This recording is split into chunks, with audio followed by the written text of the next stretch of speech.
Hello and welcome once again to my channel. Let's continue with my series on understanding love. Already I've talked about what is needed to have a successful, enjoyable, peaceful relationship. And I said all you need is love. And I have defined what love is with regards to understanding in real terms what love is supposed to be like. Not expecting anything back, but wanting the best and wishing for the best and doing the best for your partner. And it entails everything. We all know love does not expect, love gives respect, love empathizes, it's not envious, it's not jealous. You know all these things already, and it's true. If you have not experienced it before, you will say it's not true. But if you have experienced it before, you will know that it is true. So the next thing is, how do you choose your partner? Nature has done the groupings already.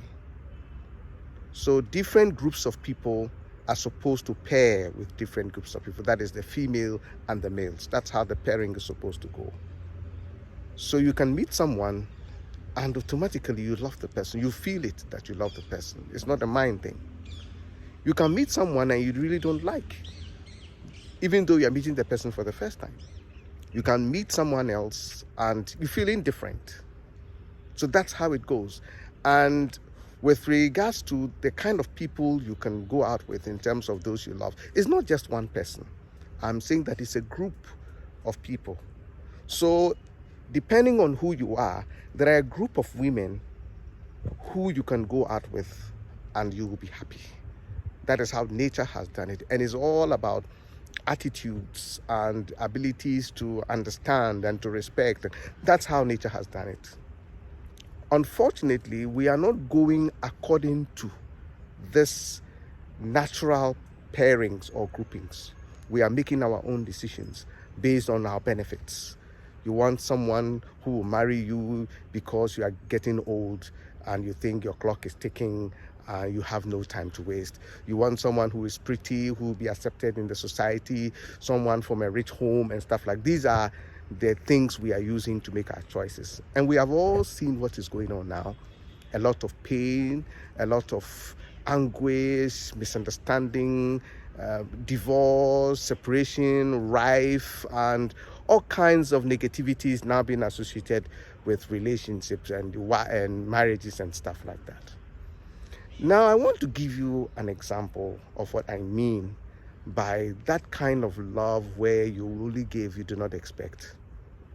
And nature takes care of these groupings. I met a friend at a radio station. I'm not mentioning his name because I have not sought his permission to do so. From the first day we met to today, which is about 26 years ago, we've been the closest of friends. We've never argued before. We've never had any we've never had any misunderstanding. We've never said things that are damaging to each other. We've not done it. Now, we've lived under the same roof for 4 years.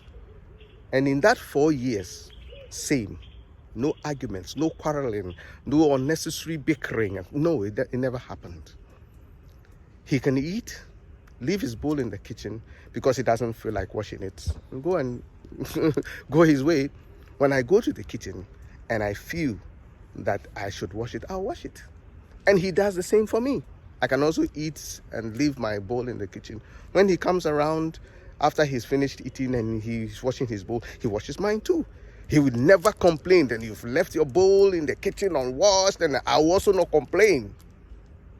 He will borrow money from me and not pay. I will not ask him. In fact, I will not remember that he borrowed money from me and didn't pay. And the same with him. I borrowed money from him, I don't pay. And he also borrowed money from me, he will not pay. I will not ask. Sometimes I will pay, sometimes he will pay. If he decides to pay, I take it. If I decide I will pay, he takes it.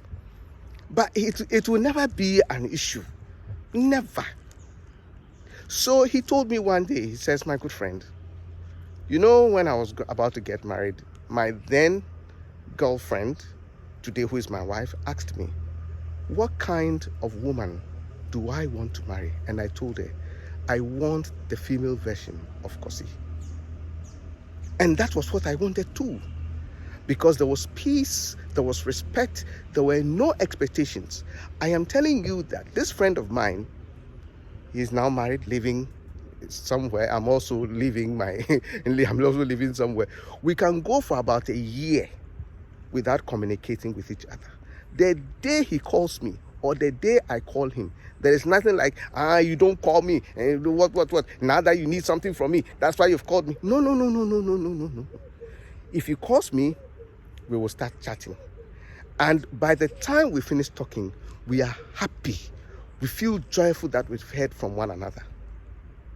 And that is what it is. And that kind of relationship can exist between lovers. A relationship where there is sexual commitment. It can exist. It can exist. And when I met this friend, I did not choose him because he is tall, he's intelligent, no. We just met. And he's not the only one. And you know what I'm talking about. Some of you know it. In fact, I'm sure you all know it, that there are kinds of friendship like that. So why are we not looking for people to love, whom we find ourselves to be in this kind of bond with, for our own peace and respect, other than using other criteria whereby we will regret afterwards and create problems for even children who have nothing to do with anything. So I have told you, if you want to be happy in your relationship, you know what to do. If you make your decision based on your own personal interest, well, I wish you luck. Take care. And I'll continue my series of understanding love in my next video.